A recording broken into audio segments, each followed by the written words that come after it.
Ça restera certainement le coup de cœur du mois, même s'il n'est pas fini.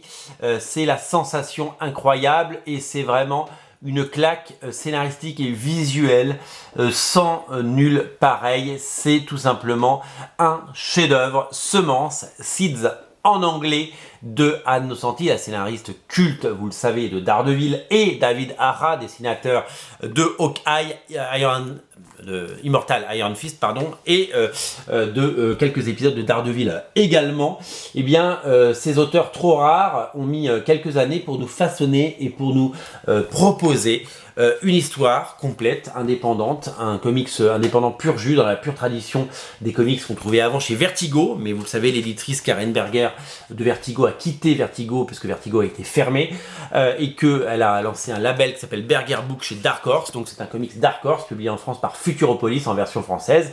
Il est disponible sur originalcomics.fr, nous l'avons reçu avec quelques jours de retard, mais ceux qui l'ont commandé vont le recevoir dans les prochains jours, et ceux qui vont le commander aujourd'hui le recevront bien entendu. Si vous aimez les graphic novels, si vous aimez les romans graphiques, si vous aimez les histoires qui ne sont pas des histoires de super-héros, si vous aimez les bandes dessinées, les bonnes BD, bien scénarisées, bien dessinées, magnifiquement menées, conduites, exigeantes intellectuellement et passionnantes, eh bien vous allez adorer Semence. C'est l'histoire d'un monde de demain, mais pas si lointain, dans lequel les gens sont complètement débiles par rapport à la technologie. Ils sont dépendants de leur téléphone, on l'est déjà un tout petit peu, mais là c'est un niveau au-dessus. Le monde est divisé en deux catégories, ceux qui ont un téléphone et ceux qui n'en ont pas. Ceux qui décident de vivre non connectés, eh bien vont derrière un mur, puisqu'il y a un mur qui les sépare, hein, dans cette grande tradition américaine d'avoir des murs un peu partout. Eh bien, un mur sépare ces deux populations, et chacune essaie de savoir comment les autres vivent de l'autre côté du mur, parce qu'on a toujours envie de savoir si l'herbe est plus verte de l'autre côté, évidemment. Et beaucoup de questions par rapport à comment font les autres pour vivre avec une technologie et comment les autres font pour vivre sans cette technologie. Dans ce monde un peu bizarre, une journaliste un peu exigeante aussi, qui ne se contente pas évidemment de quelques certitudes, décide de franchir le Rubicon et de franchir ce mur pour aller enquêter sur ce monde qui questionne un petit peu la Terre entière. Mais en chemin...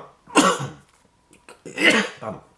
En chemin, elle va découvrir une menace plane, une menace ou peut-être pas sur le monde, puisque elle aurait découvert que des extraterrestres venus récupérer des graines, peut-être déposséder l'humanité de ces graines, et venus collecter des graines, une belle collection de graines pour pouvoir non seulement épuiser les ressources et se servir sur Terre, mais également subsister, voilà, tout ça, comme la cigale et la fourmi. Et donc il va se poser cette question dans ce monde hyper connecté où l'éditeur en chef de cette journaliste lui demande de faire du clic. Est-ce qu'il faut révéler ou pas l'existence au monde de ces graines? Est-ce qu'il faut révéler l'existence de comment vivent ces gens, et puis surtout en fait Semence et Seeds ont une double signification que vous découvrirez bien entendu. Est-ce quel est le rôle du journaliste? Est-ce qu'elle peut détruire des vies? Est-ce qu'elle peut détruire des couples? Et est-ce qu'elle peut révéler la vérité à tout prix? Beaucoup de questions. C'est une lecture exigeante, comme je l'ai dit, mais absolument passionnante. J'ai dévoré ce livre, je l'ai adoré. Et je vous invite vraiment à le découvrir parce que c'est des talents hors normes, c'est des talents hors pair. C'est une bande dessinée. C'est rare je prends une BD, je la lis. De temps en temps, je reviens 2 pages avant, je dis attends, est-ce que j'ai bien compris? Et à la fin, on se dit mais est-ce que j'ai compris ce qu'il faut comprendre? Et donc du coup, je vais lire 2-3 articles, je reviens dessus, je reprends. C'est exigeant, c'est génial, c'est Semence, c'est magnifique graphiquement, c'est époustouflant scénaristiquement. C'est une bande dessinée à mettre entre toutes les mains. C'est entre la bande dessinée, le comics, c'est vraiment voilà, le 9e art tel qu'on l'aime. C'est très compliqué à mettre dans des cases, à définir, mais c'est tout simplement génial. Je vous invite à le découvrir. Il faut lire Semence. Vous êtes quelques dizaines déjà, vous êtes, non, pas quelques dizaines, on va dire 2 douzaines à l'avoir découvert sur originalcomics.fr. Et je vous invite vraiment à sauter sur ce titre. On sort des sentiers battus, mais celui-là, il est absolument génial et il est maintenant disponible. Donc si vous le prenez en click and collect, vous pouvez venir le chercher en boutique, on en a physiquement. Et si vous venez le chercher Si vous le commandez, ben on vous le livre, évidemment, vous savez que le port est offert chez nous à partir de 29 €. Voilà, découvrez Semences, c'est absolument incroyable et c'est disponible sur originalcomics.fr. Je vous mets le lien dans le descriptif de la vidéo, les amis, salut.